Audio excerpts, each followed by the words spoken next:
ନମସ୍କାର। ଆଜି ମହାପ୍ରଭୁ ଚକାଡୋଳା ଜଗନ୍ନାଥଙ୍କ ସମ୍ପର୍କରେ ଏବଂ ଆଜିର ରଥଯାତ୍ରା ସମ୍ପର୍କରେ ମୋର ମନ୍ତବ୍ୟ ରଖିବି।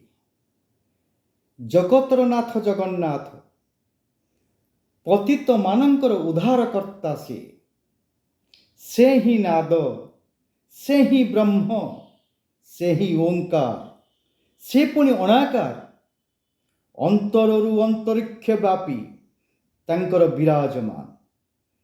ତେବେ ଏଇଭଳି ଏକ ଶକ୍ତିକୁ କେହି କ'ଣ କେବେ ନିର୍ଦ୍ଦେଶ ଦେଇପାରେ?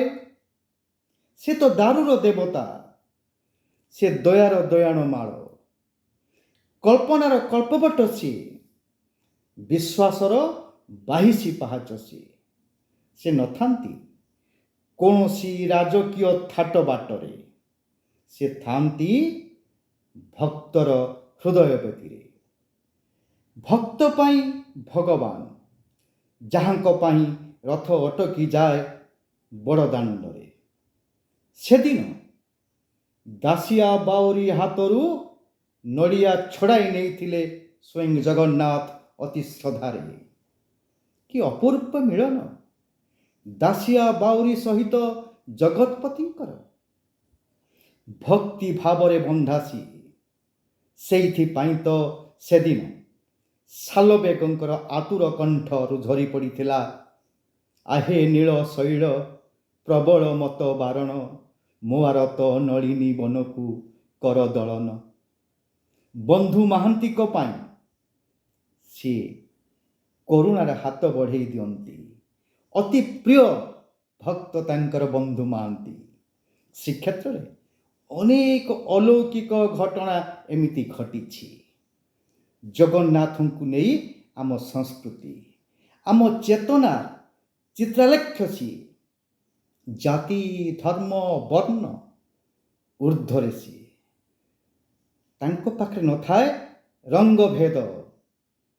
ସିଏ ଅଭିଜାତପୂର୍ଣ୍ଣ ଅହଙ୍କାରୀ ମଣିଷର ଗର୍ବ ଖଣ୍ଡନ କରନ୍ତି। ଯିଏ ଅହଙ୍କାର କରିଛି ତାର ପତନ ନିଶ୍ଚୟ। 70 ଦଶକରେ ସେତେବେଳେ ନାରୀ ମୁଖ୍ୟମନ୍ତ୍ରୀ ନନ୍ଦିନୀ ଶତପଥୀ ନିଷ୍ପତ୍ତି ନେଲେ, ରାଜା କ'ଣ ଛଡ଼ା ପହଁରା କରିବେ ଯେ ମୁଁ କରିବି। ହେଲା କ'ଣ? ନନ୍ଦିଘୋଷ ରଥ ଅନ୍ୟାନ୍ୟ ରଥ ସବୁ ଗୋଟେ ଇଞ୍ଚ ମଧ୍ୟ ଆଗକୁ ଘୁଞ୍ଚିଲେ ନାହିଁ। ଫଳରେ କ'ଣ ହେଲା? ଜଗନ୍ନାଥଙ୍କର ପ୍ରଧାନ ସେବକ ଗଜପତି ମହାରାଜ ଆସିଲେ, କ୍ଷମା ପ୍ରାର୍ଥନା କଲେ, ନିଜେ ଛେରା ପହଁରା କଲେ, ରଥ ଚାଲିଲା। ଏଭଳି ଅଲୌକିକ ଘଟଣା ଅନେକ ଘଟିଛି ଶ୍ରୀକ୍ଷେତ୍ରରେ। ତେବେ ଯେଉଁମାନେ ଏହାର ବ୍ୟତିକ୍ରମ କରନ୍ତି, ସେତେବେଳେ ନିଶ୍ଚିତ ଭାବରେ ଘନେଇ ଆସେ ବିପଦ। ଚଳିତ ବର୍ଷ ସିଂହଦ୍ୱାର ପାଖରୁ ନନ୍ଦିଘୋଷ ଆଗକୁ ଗଢ଼ିଲା ନାହିଁ। ବିଳମ୍ବ ହେଲା, ଘଣ୍ଟେ କି 2 ଘଣ୍ଟା ନୁହେଁ, ଲମ୍ବା ସମୟ ଧରି ବିଳମ୍ବ ହେଲା। କାହିଁକି ବିଳମ୍ବ ହେଲା? ଏହା ପଶ୍ଚାତ ଭାଗରେ କିଏ ସେ ନିର୍ଦ୍ଦେଶ ଦେଲା? ସେ ପର୍ଦ୍ଦା ସେପଟ ନାୟକ କିଏ? ଈଶ୍ୱର ତାଙ୍କର ଗର୍ବକୁ ଭାଙ୍ଗି ଚୁରମାର କରିଦେବେ, ଏହା ସତ୍ୟ। ଗତ ବର୍ଷ ମହାପ୍ରଭୁ ବଳଭଦ୍ରଙ୍କୁ ଯେତେବେଳେ ରଥାରୂଢ଼ କରାଯାଉଥିଲା, ସେତେବେଳେ ସେ ଗଡ଼ି ପଡ଼ିଥିଲେ। କ'ଣ ହେଲା? ପହଲଗାମ ଆକ୍ରମଣ ହେଲା, ଅପରେସନ୍ ସିନ୍ଦୁର ହେଲା। କ'ଣ ନ ହେଇଛି ଭାରତବର୍ଷରେ? ତେଣୁ ଜଗନ୍ନାଥ କାହାରି ଅହଙ୍କାର ସହି ପାରନ୍ତି ନାହିଁ। ତେଣୁ ସେ ହେଉଛନ୍ତି ଆମର ମୌଡ଼ମଣି, ଆମର ଆରାଧ୍ୟ ଦେବତା।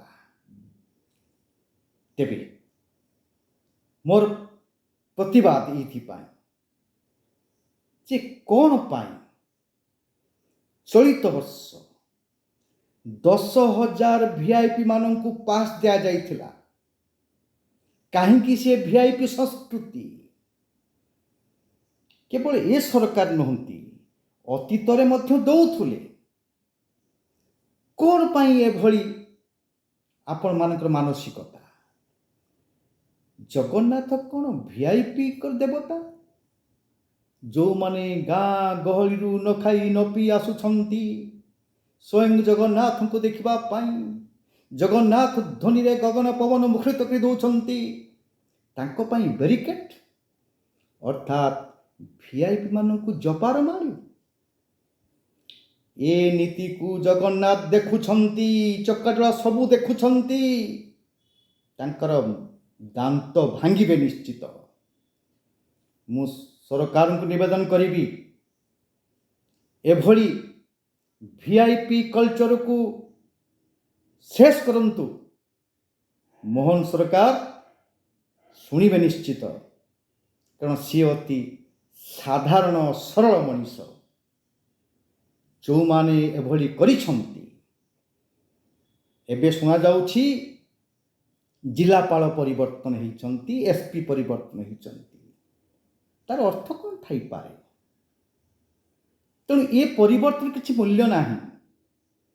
ଯେଉଁମାନଙ୍କର ପ୍ରଚ୍ଛନ୍ନ ନିର୍ଦ୍ଦେଶରେ ଏଭଳି କାର୍ଯ୍ୟକ୍ରମ ହେଇଛି, ବିଳମ୍ବ ହେଇଛି, ନନ୍ଦିଘୋଷ ରଥକୁ ଅଟକି ଦିଆଯାଇଛି, ତାଙ୍କ ପ୍ରତି ବିହିତ କାର୍ଯ୍ୟାନୁଷ୍ଠାନ ହେଉ ଆଉ ଭିଆଇପି ସଂସ୍କୃତିକୁ ବନ୍ଦ କରାଯାଉ। କିଛି ଲୋକ ମରିଗଲେ, କାହିଁକି ମଲେ? କିଏ ନେବା କଥା ତାର ଦାୟିତ୍ୱ? କାହିଁକି ଘଟିଲା ବିଶୃଙ୍ଖଳା? ଏ ପ୍ରଶ୍ନ ଆଜି ପ୍ରତିଟି ଓଡ଼ିଆମାନଙ୍କର। ଉତ୍ତର ଦେବେ ସରକାର, ଉତ୍ତରଦାୟୀ ଦେବେ ସରକାର। ଅତୀତରେ ଆମେ ଯେଉଁ ଭୁଲ କରିଥିଲୁ, ସେ ଭୁଲର ପୁଣି ପୁନରାବୃତ୍ତି ନ ହେଉ, ଏହା ମୋର ନିବେଦନ। ଯଦି ମୁଁ କିଛି ଭୁଲ କହିଥାଏ, ତେବେ ବ୍ୟକ୍ତିଗତ ଭାବରେ ମୁଁ କ୍ଷମା ମାଗି ନେଉଛି। କିନ୍ତୁ ଯାହା ସତ୍ୟ, ଆଖିରେ ଯାହା ଦେଖୁଛି, ଆଖି ପରସା ଘଟଣା, ତାହା ହିଁ କହିଛି କେବଳ। ନମସ୍କାର, ଧନ୍ୟବାଦ। ଜୟ ଜଗନ୍ନାଥ, ଜୟ ଜଗନ୍ନାଥ, ଜୟ ଜଗନ୍ନାଥ।